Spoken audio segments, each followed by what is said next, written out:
Well, would you look at that? We finally have the stove working. Super excited, got it working. Actually, it was as easy as reading the manual. This is the first time I've operated a, let's call it a boat/RV stove, and it seems to have some additional built-in safety features compared to a natural gas stove, such as the one that my mom has at her house. Unfortunately, I did find out that the solenoid for this system does not work, and actually the propane tank outside actually completely bypasses the broken solenoid. So solenoid is definitely on my list of items to do. I found out that in order to ignite it, you have to press and hold. Well, first you have to turn the propane on, obviously, but you have to press and hold the knob all the way in, and as you're pressing and holding it in, you want to have it on the ignite setting. And if you release the knob, the thermocouple actually, I believe it's a thermocouple, I could be wrong, so correct me if I'm wrong, but that shuts off the flow of propane. It's a safety feature, so I didn't realize you have to press and hold the knob all the way in. So once I read the instructions, like you should, I realized that you have to press and hold the knob in, and after it ignites, you can either ignite it with the burner ignite here. I used a lighter just to rule out any other potential sources of problems. After you press and hold it and light it, you have to let it sit there and continue to hold that down for at least about 15 seconds for the thermocouple to warm up. And then as the thermocouple warms up, then you can release the knob after about 15 seconds, and then you can adjust it. So if I turn the propane down, you can see it's down really low. You can turn it back up high. So yeah, so super excited to have this working now, so I can actually cook some food in the pans and pots that I have. I can't get the thing out. I got a knot.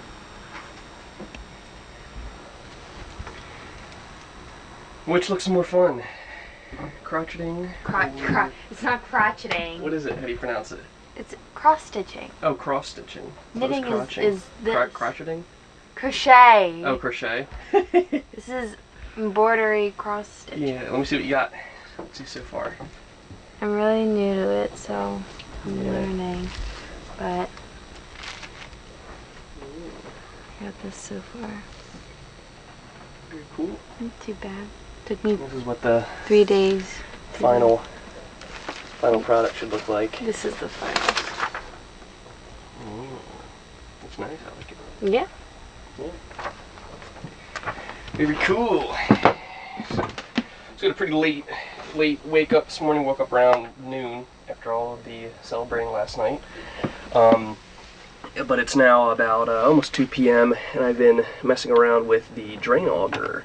And as you can see, I am pulling out some wonderful stoppage. Crust. Which seems to be like, I don't know, it seems like grass almost. So it's like a plant fiber. So I don't know if it was like algae, like, you know, somebody jumped in the water and they had a bunch of algae on them and then showered, and then it, you know, kind of got stuck in the drain, or if this like grew in the drain, like somehow grass seeds got in the overboard hole. I have no idea, but I'm getting a lot of this stuff out. So I think this is what the cause of the blockage was, because like I said, there was a little bit of water coming out, but not a lot. So that kind of is what led me to believe either the pump was just barely not able to get it above that that height, or it was a blockage. So looks like it's a blockage. Unfortunately, this doesn't fit in going the other direction. The overboard outlet is a little bit too narrow diameter for this to fit through. So I'm stuck having to go in this way. I really wish I could get it in the other direction, since all of the blockage seems to be very close to the end, you know, right where the outlet, the overboard outlet kind of is. So I have to push it through really far through here and then turn it a bunch. I wish I could just get it right through, you know, kind of right at the source, but Unfortunately, it's not working. So I'm gonna give it a couple more turns and feed throughs and see what other gunk I can pull out. But this is the second batch, and first one was a little bit smaller, but this one's pretty big. We got our drain auger here, which I just cleaned off. So basically, this has about 25 feet of length to it. So you just feed it in here, just like this, and then you just basically push it in here manually. And you might get a little bit of resistance as you're going, but basically just keep going until you hit kind of like the wall of gunk. So getting a little bit of resistance now. So that's pretty much it. So then you tighten this down here, and this keeps the auger piece itself stationary. And basically you just crank it like this, and the pointed end spirals and digs into whatever's in there and grabs it, and then forces it down to the bottom of the auger. So you just wiggle it around a little bit, and then do a couple more turns. And then, get really in there.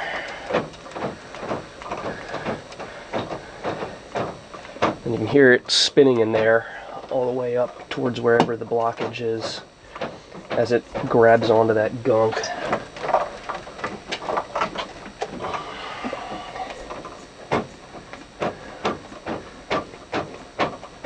Alright, and loosen this, and then pull it back out, and it feeds back into here. I'll probably leave it out to dry though, out on the deck, because it is wet, and I don't think it would be good to store it wet and kind of nasty in there.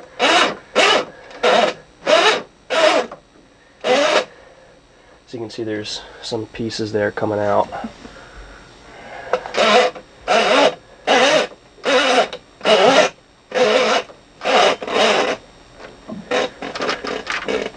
There we go. There's a bunch more, so it definitely seems like we're not getting towards the end yet. This is the third time, and it's been pretty packed each time I pull it out. Yummy. Okie doke. Well, I decided to just scrap the old Sump pump kit, because I totally forgot that the float switch wasn't working, and I didn't feel like dealing with it anymore. Plus, it was pretty beat up and it was leaking a decent amount. So I decided to just go ahead and go with a new one. I always feel guilty throwing out plastic and stuff like that, but unfortunately it had just it had seen its final days. So I did salvage the pump, since that was the pump that I originally used to pump out the fresh water tank. That one's pretty much brand new, but the enclosure itself was leaking, and the float switch, of course, didn't work. So I went ahead and figured out which inlet I'm using based off of the hose diameter. So I'm going to go ahead now and get the pieces down there all hooked up. Good morning. Good morning. How's it going? It's going. We're just doing some job hunting. Job hunting? What, in this area? Yes. Yeah. Time to migrate. Yeah. Yeah. Slowly. How's the foot doing? It's healing. It's healing? Yeah. That's good. I think the swelling's gone down a lot. Yeah, yeah. And I can move it a bit easier. Let's see. Before I had to warm it up to get it to do that. Yeah. So. Good.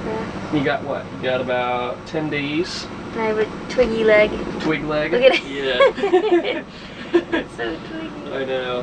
No muscle left. So look, there's a big helicopter going over.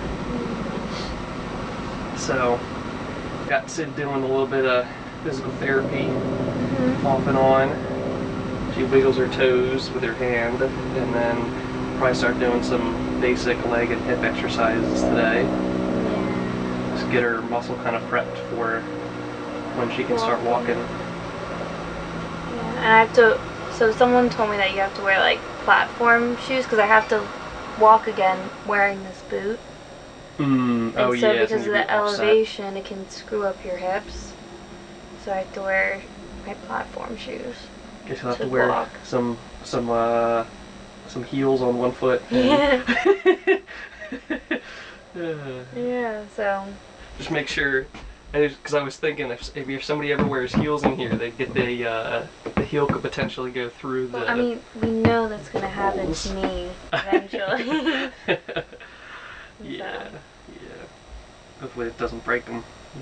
We break the pointy part off. My ankle. Your ankle, even more important. No, I can't wear heels for like a year. I think it says. Oh really? Wow. Mm-hmm. Yeah.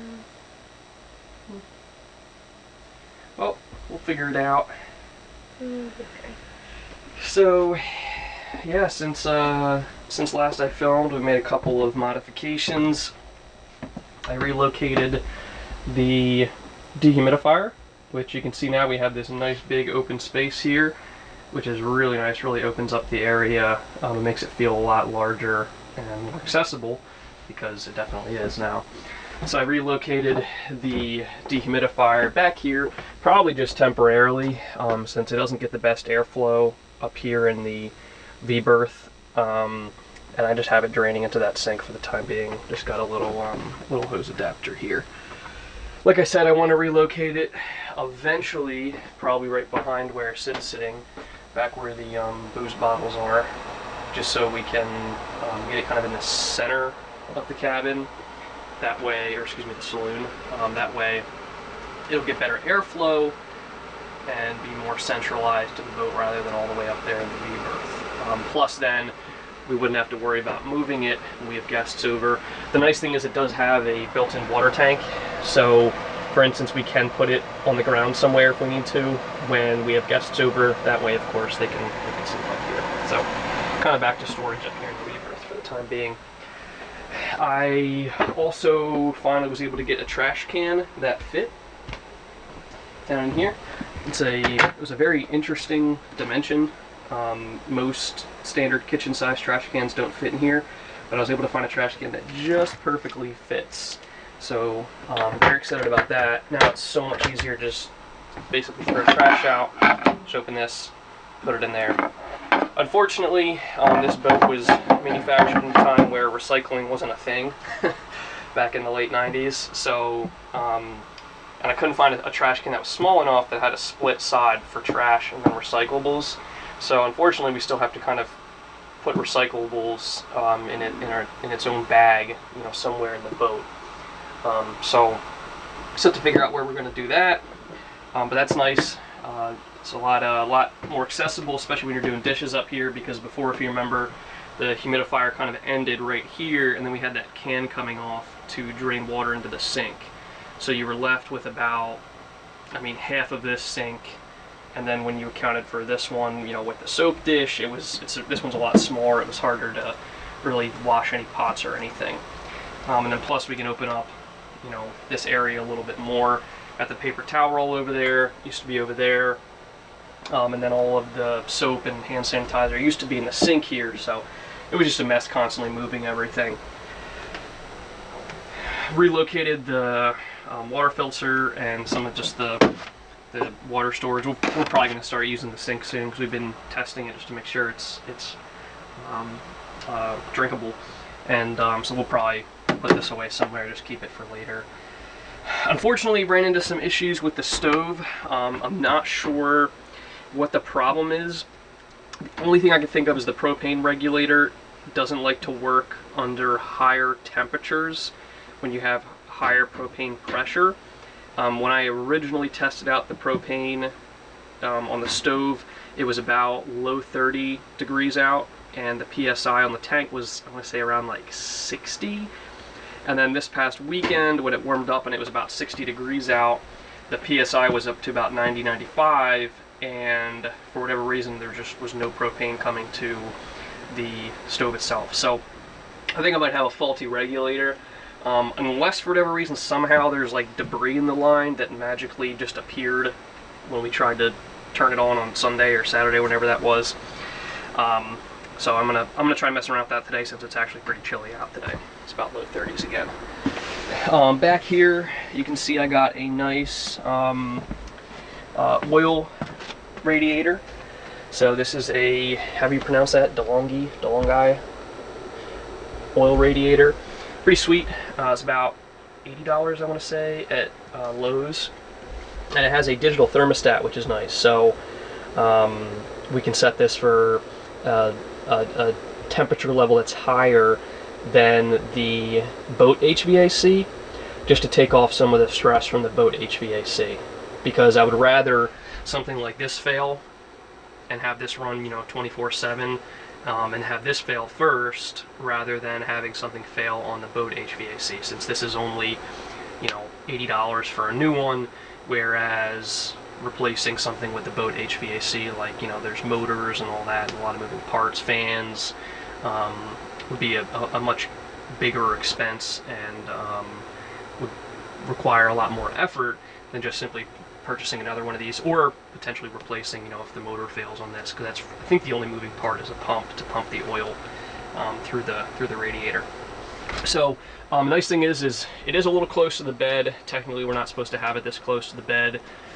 During the day, I'll put it on the 3rd heat setting, just to really crank out the heat. When we go to sleep, just for safety, I'll put it down to the lowest setting. That way, it's basically just kind of like warm to the touch. Here, it's it's kind of hot if you put your hand up against it. But on the lowest setting, it's just basically warm. I've shut the vent back here for the HVAC, just because this really gets this room pretty warm, especially when it's on full power. So I'd rather have the heat going towards coming through the vents up there in the main saloon, and then the V berth. I did have this originally. I'd mentioned putting this in the main saloon. Unfortunately, because it throws off so much heat, it actually throws off the temperature of the boat HVAC system. So you end up with a saloon that's pretty warm, and then an aft cabin that's like ice cold, because the thermostat is, of course, up here in the saloon. So I originally had it down here, and it was throwing off, or wasn't throwing off this temperature, but it was warming up the saloon so much that this wasn't really kicking on too often. So then you ended up with a aft cabin that was pretty darn chilly. So I think this is a better location for it. Gets it nice and warm back here, and then have a fan just to push the air around, and then my air filter down there. So we do get some of this heat pushed up towards the front of the boat. And then one other project I want to work on today is I purchased, if you'll remember, some of these brass hooks. So I have a couple different ideas as to where to mount these, but it'll be nice to get these up. That way we have kind of more basic hanging storage. Got 2 of them. The hot water heater is doing a weird thing now where it works sometimes and it doesn't work other times. If you recall, I had some issues getting it to work after the reset switch kicked off, and then unfortunately we ran out of water in the tank. Same thing happened, the reset switch went off, and now it seems like it just doesn't like to turn on sometimes. So it's definitely not the heating element, I don't think, because it is working sporadically. So I do have the heating element up here just as a spare, but I did purchase a new thermostat, as well as a high temperature that little reset button piece online. They were, I don't know, $15 for the thermostat, I think like 18 for the high temperature reset. So I'll try those first, because I think that's a much easier installation than the heating element, and it seems to be something off with the controls rather than the heating element itself. So once those come in, I'll give that a whirl. Also want to get the bass knob here mounted somewhere, and get that kind of set so that the you can just lean over and turn up the bass when we need to. But apart from that, just going to be chilling, doing a little work on the boat, and working remote, make some money. Right, Sid? Yep. Yeah. Sure. Sounds good. All right, I'll see you.